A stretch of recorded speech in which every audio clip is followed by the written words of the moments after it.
The planet Veralia was a jewel among the stars, a world of floating cities and skies painted with swirling auroras. Its people were proud, gifted in science and art, yet deeply bound by tradition. At the heart of Verelia's capital floated the crystalline palace of the royal family, and within it resided the princess, Lyra. Her beauty was renowned across star systems, and her intellect unmatched. Many sought her hand, from powerful alien diplomats to ambitious warlords. Yet she rejected them all, claiming no one could ever meet her expectations. Suitors came with treasures, with fleets, with promises of alliance and power. Yet Lyra greeted each with a polite smile and the same unwavering answer: no. Her rejection was never cruel, merely final. She spent her days in the palace library, surrounded by holographic books and experiments, her mind consumed by curiosity for the universe rather than thoughts of companionship. To the people of Veralia, Lyra was untouchable, a symbol of perfection and independence. The human Aemon arrived on Veralia not as a suitor, but as a scholar. His ship had suffered minor damage near the Verelian atmosphere, and his emergency landing had left him stranded. The palace allowed him temporary residence, curious about the human species that many across the galaxy considered simple yet resilient. Aemon was of average height, with messy brown hair and eyes that carried the quiet patience of someone used to observation. He had no interest in royalty, no designs on power only, a fascination with alien culture and a desire to learn. Lyra noticed him immediately. He moved differently than the usual visitors, unafraid of the palace's grandeur and unbothered by the invisible weight of protocol.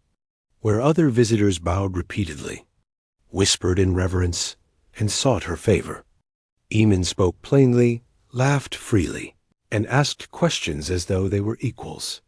Their first conversation took place in the palace gardens, where floating flowers glimmered in the light of two suns.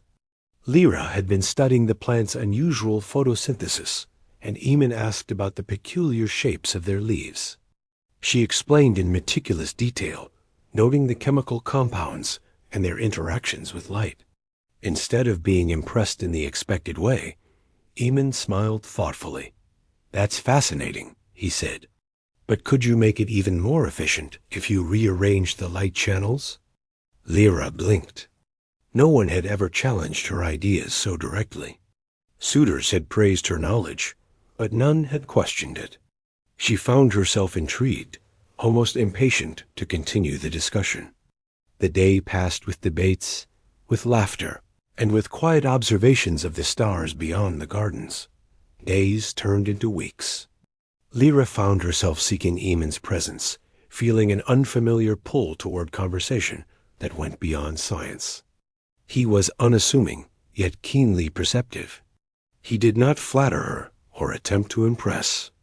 Instead, he listened, questioned, and sometimes, when she least expected, disagreed. One evening, the palace announced the traditional suitor display, where all potential partners would present themselves before the princess in hopes of winning her favor. Aemon was invited as a guest, but unlike the others, he did not participate in the grand gestures or the elaborate rituals. As each suitor made their display, offering rare artifacts and promises of conquest, Lyra's mind wandered to the human. She noticed how he observed without judgment, how he did not envy the glory surrounding him, and how he seemed genuinely curious about everything and nothing at once. A suitor, a tall figure with silver-tinted skin and eyes like molten gold, approached Lyra with a display of energy crystals, swirling in intricate patterns. The room held its breath. Lyra, however, shook her head gently. "I appreciate your effort," she said, "but I cannot accept." Whispers followed. Another suitor stepped forward, a diplomat from a neighboring system, offering an entire fleet in her name. Again, she refused. Aemon watched silently, leaning against a pillar, his expression calm yet interested. Finally, the event concluded. Lyra retreated to her private chambers, the weight of expectation heavy on her shoulders. She did not know why, but Eamon's presence lingered in her thoughts, more than anyone else's had before. Later that night, he appeared at her door, as if drawn by the same invisible thread. "You seem troubled," he said simply. "I am not troubled," she replied. Though her voice lacked conviction, Eamon stepped inside, ignoring the formality most visitors respected. "You are not like the others," he said quietly. "You are thinking about what they want from you, not what you want for yourself." Lyra felt her defenses weaken. No one had ever spoken so plainly, so perceptively. Her life had been a series of expectations, rules, tradition, perfection. But in his presence, she felt a freedom she had never known. They spent the night discussing everything and nothing. He told her about Earth, a small blue planet filled with complexity and imperfection, yet beautiful in its chaos. Lyra shared stories of her ancestors, of the burdens of royalty, of the constant pressure to maintain perfection. For the first time, she did not feel judged, did not feel the need to protect her image. As weeks passed, Eamon's influence on Lyra became more apparent. Her laughter grew easier, her curiosity sharper. They explored Verelia's cities together, discussed art and engineering, and occasionally debated the philosophies of distant worlds. Yet she did not speak of love. She had not intended to, and she did not expect that a human so ordinary in appearance could stir something so extraordinary in her. One day, a crisis struck Verelia. A rogue comet threatened the capital, its path bringing it dangerously close to the floating cities. The royal advisors panicked, seeking every known method to divert it. Lyra, however, took Eamon to the observation tower and shared her plan. "I can alter the planet's magnetic field to change its trajectory," she said. "But it is risky. One miscalculation could destroy the cities." Eamon considered her words. "You can do it," he said simply. "Your calculations are sound, but there is one variable you have not accounted for: human intuition.